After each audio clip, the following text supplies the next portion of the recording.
नमस्कार दोस्तों, एक बार फिर से स्वागत है आपका हमारे चैनल में। और पिछले लेक्चर में हम नंबर सिस्टम शुरू कर चुके थे और ये नंबर सिस्टम का आपका सेकंड वीडियो है, ठीक है, दूसरा वीडियो है। तो पहले वीडियो में हमने कुछ इंट्रोडक्शन डिस्कस किया था और उसमें प्राइम नंबर कैसे निकालते हैं उसकी मेन रूप से हमने उसी की बात की थी। और आज हम उसके थोड़ा सा आगे बढ़ते हैं। तो शुरुआत करेंगे, आज की वीडियो की शुरुआत करेंगे प्राइम नंबर के बाद एक नंबर आता है जिसको हमने वहाँ पे बताया था फिलहाल, लेकिन एक बार मैं फिर वहीं से शुरुआत करूँगा। हम यहाँ पे बात करने वाले हैं कंपोजिट नंबर्स की, ठीक है, शुरुआत में वहीं से करूँगा। सो कंपोजिट नंबर से शुरुआत करने वाले हैं। तो कंपोजिट नंबर क्या होता है तो समझिएगा, अगर एक को छोड़ दिया जाए, एक को शामिल न करें, तो वो सभी नंबर जो कि प्राइम नहीं होते, समझिएगा कि ऐसे नंबर जो प्राइम नहीं होते, वो आपका क्या कहलाते हैं, कंपोजिट नंबर कहलाते हैं, ठीक है। तो अब कुछ भी हो सकता है, मैंने बताया था सबसे मिनिमम कंपोजिट नंबर 4 होता है, फिर 6 होता है, 8 होता है, 9 होता है। प्राइम नंबर नहीं होने की शर्त क्या है, उसके जो आपका प्राइम फैक्टर है वो आपका 2 से ज़्यादा होना चाहिए। तो प्राइम फैक्टर अगर मैं पीएफ लिखूँ तो शुड बी ग्रेटर देन 2 होना चाहिए, ये कंडीशन है, ठीक है। अब थोड़ी सी बात आगे बढ़ाते हैं। थोड़ी सी आगे बढ़ाते हुए हम डिस्कस करेंगे इवन नंबर की। तो इवन नंबर क्या होता है, ठीक है।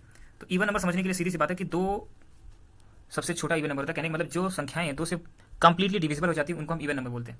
जैसे 2 हो गया, 4 हो गया, 6 हो गया, 8 हो गया, 10 हो गया, 2 से जो डिवाइड हो जाए उसको हम इवन नंबर बोलते हैं। तो भैया ऑड नंबर क्या हुआ, जो 2 से ना डिवाइड हो, जैसे 1 हो गया, 3 हो गया, 5 हो गया, 7 हो गया, 9 हो गया एंड सो ऑन। समझ में आ गया। एक्चुअली क्या है कि नेचुरल नंबर जैसे 1 2 3 4 5 6 एंड सो ऑन लिखते हैं क्या, तो ये तो आपका नेचुरल नंबर हो गया। नेचुरल नंबर में एक जो गोला गोला मैं कर दे रहा हूँ वो आपको क्या हो जाएगा, तो गोला गोला वाले सारे क्या हो जाएंगे, ये ऐसे ही चलते जाएंगे, यहाँ पे 7 हो जाएगा। तो ये सारे के सारे क्या हो जाएंगे, ऑड नंबर हो जाएंगे। और जो बचे इसको मैं स्क्वायर वाला डब्बा बना देता हूँ, तो सभी स्क्वायर डब्बे वाले ये इवन नंबर हो जाते हैं। वजह समझ में आई। तो नंबर सिस्टम में कैसे इसको दिखाया जाता है या फिर दिखाया जाना चाहिए, ये भी बात मैंने यहाँ पे कर दी। अब थोड़ी सी बात और आगे बढ़ाते हैं। तो मैं कंसेक्यूटिव नंबर की बात करता हूँ। किसकी बात करता हूँ, कंसेक्यूटिव नंबर की।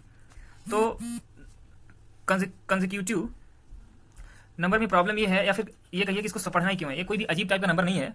एक्चुअली इसके पीछे का जो रीजन है वो कुछ ऐसा है कि ये कई बार एग्जामिनेशन में कहता है कि 2 कंसेक्यूटिव नंबर्स। तो what is the mean by 2 consecutive numbers, तो समझिएगा, a series of number in which each is greater than that which proceeding it by the 1। Consecutive मतलब कि जो भी नंबर आपने लिखा, कौन नंबर आपने लिख दिया, उसमें +1 करोगे तो अगला नंबर तैयार हो जाता है, तो उन्हीं को कंसेक्यूटिव नंबर कहा जाता है। कंसेक्यूटिव नंबर का एक नहीं होता, वो नंबर्स का पेयर होता है, ठीक है। जैसे कि मैं अगर बोलूँ 6 का कंसेक्यूटिव 7, 7 का कंसेक्यूटिव 8, तो ये आपका कंसेक्यूटिव नंबर्स हो गए। 3 कंसेक्यूटिव नंबर, मैं बोलता हूँ 3 कंसेक्यूटिव नंबर्स, ध्यान समझिएगा, 3C नंबर्स। अगर मैं बोलूँ कि 4 कंसेक्यूटिव नंबर्स, उसमें जो सबसे छोटा वाला नंबर है 8 है, तो 8 9 10 और 11 ऐसा होगा क्या। एक बात और बताऊंगा, जैसे कहते हैं कि 3 इवन कंसेक्यूटिव नंबर्स। अगर इवन कंसेक्यूटिव नंबर्स की बात आ गई, तो क्या बोलोगे, उसमें कहा गया कि सबसे छोटा वाला जो नंबर है वो आपका 2 है, तो 2 आया, उसके बाद का कंसेक्यूटिव इवन नंबर 4 है, उसके बाद 6 है, तो ये हो गया आपका तरीका। एक्चुअली ये कई बार एग्जामिनेशन में हम इसको यूज करते हैं, इसलिए इसको पढ़ा दिया गया। अब जिन नंबर्स की बात करने वाले हैं वो आपका है इंटीजर। तो इंटीजर की बात क्यों की जानी चाहिए, तो समझिएगा, इंटीजर जो होता है the set of numbers which consist of whole numbers and negative numbers is known as integer. हम होल नंबर को पूरा डिनोट कर ले और सारे नेगेटिव नंबर्स को अगर हम ले लेते हैं, फिर उसका जो सेट बनता है वो आपका इंटीजर कहलाता है। इंटीजर 2 तरह के हो सकते हैं। एक हो सकता है कि पॉजिटिव इंटीजर, इसको +V इंटीजर लिखता हूँ मैं, पॉजिटिव इंटीजर होता है। एक होता है नेगेटिव इंटीजर। जब मैं इतना लिखता हूँ ना तो कुछ लोग बुरा मान जाते हैं, तो भैया लो 0 इंटीजर भी मैं लिख देता हूँ, 0 इंटीजर, ठीक है। क्या ये बात समझ में आ गई होगी ना। कहने का मतलब क्या होगा कि सारे होल नंबर लिख डालो। होल नंबर क्या होता है, 0 से लेकर के 1 2 3 4 5 एंड सो ऑन। मैं नंबर सिस्टम में बढ़ते हुए क्रम में इधर लिखा, इधर पॉजिटिव होता है, पॉजिटिव बढ़ता रहता है, इंक्रीजिंग, ठीक है। पॉजिटिव जो होता है इधर इंक्रीजिंग रहता है। इस साइड नेगेटिव की तरफ पढ़ते हैं तो 0 के बाद उल्टा -1 आएगा, फिर -2 आएगा, फिर कॉमा -3 आएगा, फिर कॉमा -4 आएगा, कुछ ऐसे चलता चलेगा।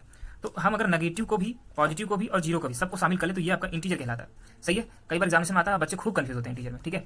अब बात करते हैं 2 और नंबर्स की। एक है आपका रेशनल नंबर। क्या है, रेशनल नंबर की। तो रेशनल नंबर क्या होता है उसका डिस्कशन कर लेते हैं। When the number are written in fractions, अगर हम नंबर्स को फ्रैक्शन की फॉर्म में लिखें, अगर नंबर्स को फ्रैक्शन की फॉर्म में लिखा जाए तो वो आसानी से P/Q के फॉर्म में लिखा जाए। अगर हम लिखने की कोशिश करें तो लिखवा जाए, ठीक है, तो उसको हम बोलते हैं रेशनल नंबर्स। लेकिन शर्त क्या है, शर्त ये है कि ये जो Q, इसका जो डिनोमिनेटर होता है डजंट इक्वल टू 0 होना चाहिए, तभी तो भैया रेशनल नंबर में आप लिखोगे। सही है कि नहीं। तो ये होता है तरीका। जैसे कि कुछ एग्जांपल ले दूं कि 1/2 हो गया, 3/4 हो गया, ये सारे क्या होगा, रेशनल नंबर हो गया, ठीक है क्या। अब एक और बात करते हैं, इन इर्रेशनल नंबर्स की बात कर लेते हैं। अगर रेशनल नंबर की बात हुई है तो इर्रेशनल नंबर की बात करना तो बनता है। तो इर्रेशनल नंबर क्या होते हैं, the numbers which can not be written in the form of P/Q is known as irrational number. कुछ नंबर्स ऐसे हो सकते हैं जो कि P/Q के फॉर्म में नहीं लिखाए जा सकते, can not be written, can't be written. जैसे आप समझो, ऐसा जरूरी नहीं है कि Q डजंट इक्वल टू 0 है इसलिए नहीं लिखा जा रहा है, बल्कि कुछ और इसमें शर्तें। जैसे √3 हो गया, तो √3 को ओपन करके देखो तो 1.73 एंड सो ऑन, ऐसा कुछ रहता है क्या। √2 की अगर बात करूँ तो 1.4142 एंड सो ऑन। कुछ लोग तर्क क्या देते हैं पता है, कहते हैं भैया 22/7 ये जो पाई होता है उसकी वैल्यू होती है। तो पाई जो होता है एक आपका रेशनल नंबर है, रेशनल नंबर है, तो पाई जो है आपका वो ये इसकी अप्रॉक्स वैल्यू होती है। क्या होती है, अप्रॉक्स वैल्यू होती है। तो पाई की अगर एक्चुअल वैल्यू बात करोगे तो 3.14 ऐसा कुछ करके होता है।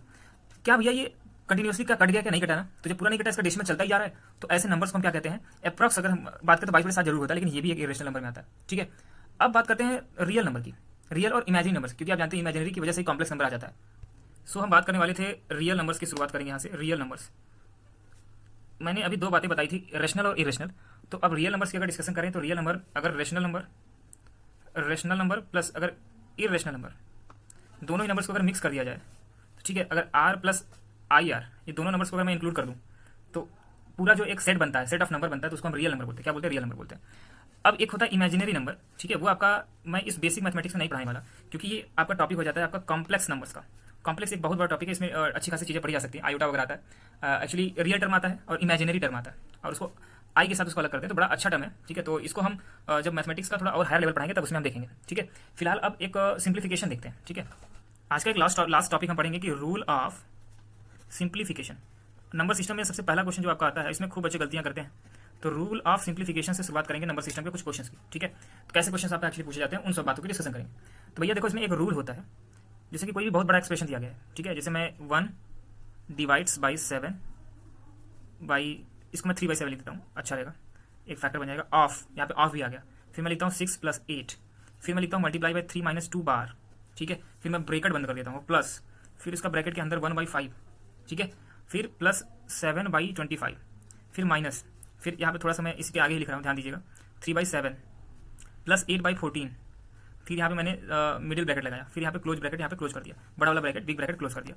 तो भैया ये हो गया क्वेश्चन। इसी क्वेश्चन को अभी हम सॉल्व करेंगे, लेकिन उसके पहले रूल समझते हैं, हम इसी क्वेश्चन से समझेंगे। देखिए यहाँ पे क्या क्या चीजें हैं, कौन कौन सा साइन है उसको समझते हैं। एक तो डिवाइड का साइन है, इसको मैं गोला बना दे रहा हूँ। एक ऑफ लिखा हुआ है, उसको भी मैं गोला बना दे रहा हूँ। एक प्लस का साइन है, एक ब्रैकेट है, ये वाला ब्रैकेट है, इसको भी मैं गोला बना रहा हूँ। एक प्लस का साइन है यहाँ पे, एक मल्टीप्लाई का साइन है, एक बार टाइप का कुछ लिखा हुआ है, मतलब कोई नंबर के नीचे ऊपर बार, ये देखिए ना, इसकी बार लिखा हुआ है।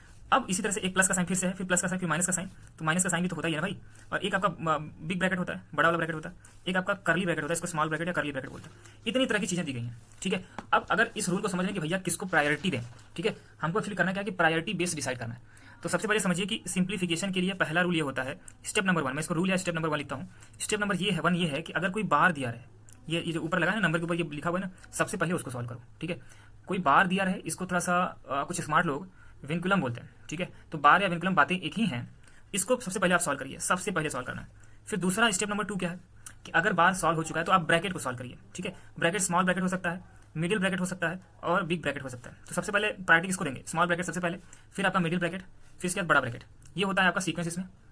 अगर मान लिया कि ये भी सॉल्व हो गया, ठीक है, after the removing the bracket, bracket को रिमूव करने के बाद, या फिर रिमूव ना करिए तो ब्रैकेट के अंदर ही चीज़ों को सॉल्व करिए, ठीक है, ये भी तरीका हो सकता है। फिर उसके बाद आप आएंगे तीसरे नंबर पे, मल्टीप्लीकेशन और डिवाइड पे।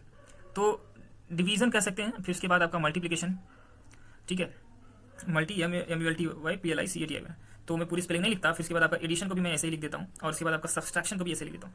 तो भैया ये हुआ आपका टोटल तरीका जिसे सॉल्व किया जा सकता है। तो एक्चुअली इसको शॉर्टकट में आपने बॉडमास का रूल सुना होगा, लेकिन यहाँ पे वी बॉडमास हो जाता है, BODMAS। समझिए ध्यान से, वी मतलब क्या हुआ, एक विचित्र सा नाम जिसको हम बार के नाम से भी जानते हैं, एक विचित्र के नाम के साथ, विचित्र कौन सा है, विनकुलम, ठीक है, विनकुलम बोलिए या बार बोलिए। फिर उसके बाद ब्रैकेट ऑफ डिवीजन। ऑफ का मतलब क्या हुआ, जैसे यहाँ पे आपका ऊपर वाला जो क्वेश्चन था, यहाँ पे मैं दिखाता हूँ आपको, यहाँ ऑफ लिखा हुआ है ना, तो ब्रैकेट सॉल्व करने के बाद ऑफ सॉल्व कर सकते हो। समझिए ध्यान से, कहने का मतलब हुआ कि bracket of division, multiplication, addition and subtraction, ठीक है। तो मल्टीप्लाई इधर करना है, फिर उसके बाद आप प्लस कर सकते हो, माइनस कर सकते हो। फिलहाल प्लस माइनस चाहे पहले करो बाद में करो, कोई फर्क नहीं पड़ता। डिवाइड मल्टीप्लाई को इस सीक्वेंस में करते हो, ऑफ को इस सीक्वेंस में करते हो। ऑफ के पहले भी क्या करते हो, ब्रैकेट सॉल्व करते हो, ब्रैकेट के पहले भी बार सॉल्व करते हो। भैया टोटल तरीका यही हुआ। अब क्यों ना लगे हाथ इस क्वेश्चन को सॉल्व करें, जिससे कि सारी बातें क्लियर हो जाए, ठीक है। एक बार क्वेश्चन मैं फिर से लिखता हूँ, ठीक है, क्योंकि एक ही लाइन में लिखने की कोशिश करेंगे।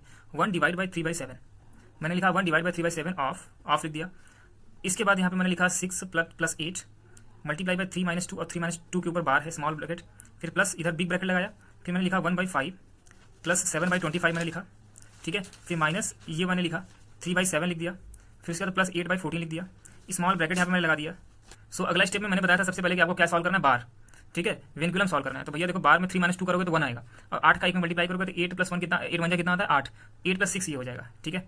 तो अब देखो मैंने क्या किया कि 1 डिवाइड्स बाई 3/7 ऑफ ब्रैकेट ऐसे लिखा 6 + 8, 8 बन जाए, यहाँ पे 1 आ जाएगा, तो सीधा मैं 8 लिख देता हूँ, थोड़ा सा स्टेप बचाता हूँ। फिर उसके बाद प्लस करता हूँ। अब यहाँ पे 1/5, ठीक है, 1/5। एक्चुअली मैंने यहाँ पे एक चीज़ गलती की है, यहाँ पे डिवाइड का साइन है, ठीक है, यहाँ पे डिवाइड का साइन है, अब यहाँ पे डिवाइड का साइन यहाँ पे मैं क्लियरली 7/25 लगा देता हूँ। अब ध्यान से समझिएगा, यहाँ पे एक स्मॉल ब्रैकेट है, अब इसके अंदर के मैटर को सॉल्व करना है। मैं इसको सॉल्व करके सीधा डायरेक्ट लिखता हूँ, ठीक है। या फिर यहाँ पे चलो आपको समझा देता हूँ, यहाँ पे 14 लिख दीजिए और ब्रैकेट ऐसे लगा दीजिए। 14 यहाँ पे दोनों का एलसीएम हो गया, ये 6 आ गया प्लस ये 8 आ गया, तो 8 + 6 कितना होगा? 1 हो जाएगा। अगला स्टेप देखते हैं। अगले स्टेप में 1 डिवाइड्स बाई 3/7 ऑफ 6 + 8 कितना होता है? 14 होता है क्या? 14।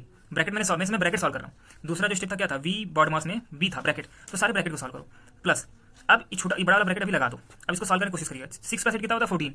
14/14 1 होता है। अब देखो 1/5 डिवाइड है, तो अगर इसको कन्वर्ट करना चाहते हो मल्टीप्लाई में कन्वर्ट कर सकते हो। ये कर दिया -1, 5 5 जा 25, ठीक है। तो यहाँ से आपका क्या आया? 5/7 -1। अब मैंने क्या किया कि 1 डिवाइड्स बाई 3/7, ठीक है, ऑफ 14 प्लस 5/7 -1। एक बात आप देख रहे हो, 5/7 तो सॉल्व हो ही जाएगा, ठीक है। इसको अगले स्टेप में हम सॉल्व कर ले जाएंगे। लेकिन यहाँ पे एक और खास बात ध्यान देना है आपको कि अगर देखो डिवाइड को पहले सॉल्व करो तो दिक्कत हो जाएगी, ऑफ को बाद में सॉल्व करो तो दिक्कत होगी। तो अब ऑफ को सॉल्व करेंगे। हमारा नियम कहता है कि तो bracket of V bracket of division multiplication ऐसा कुछ बॉड मास, ठीक है। तो ऑफ को सॉल्व करोगे, ऑफ का मतलब क्या होता है? मल्टीप्लाई। ऑफ का मतलब होता है गुना करना। तो 1 डिवाइड्स बाई 3/7, ऑफ का मतलब होता है मल्टीप्लाई बाई 14 प्लस ये ब्रैकेट में 5/7 -1 ऐसे लिखा रहने दो। 7 2 जा 14, तो ये आपका आ गया 1 डिवाइड्स बाई 6 प्लस अब ब्रैकेट हटा दो 5/7 -1। 1/6 को ऐसा लिख दो 1/6 प्लस 5/7 -1, इतना तो लिख ही सकते हो। अब क्या करो, 7 6 कितना होता है? इसका एलसीएम ले लो, 42 आएगा क्या? अगर आपने 42 एलसीएम ले लिया तो 6 है तो 7 टाइम्स जाएगा, प्लस 7 है तो यहाँ पे 6 5 या 30 हो जाएगा, माइनस सीधा 42। तो ठीक है, ये आपका 37 - 42 कितना आया? 37 - 42 -5/42। मैं यहीं पे इसको खत्म करता हूँ। तो ये हो गया आपका सिंप्लीफिकेशन करने का तरीका। इसी तरह के वीडियोस को देखने के लिए हमारे चैनल को सब्सक्राइब कर सकते हो। नंबर सिस्टम चल रहा है, अब अगले वीडियो में फिर नंबर सिस्टम का कोई भी नया टॉपिक लेके हम आएंगे। और इसी तरह के वीडियोस देखने के लिए हमारे चैनल को सब्सक्राइब करिए। धन्यवाद।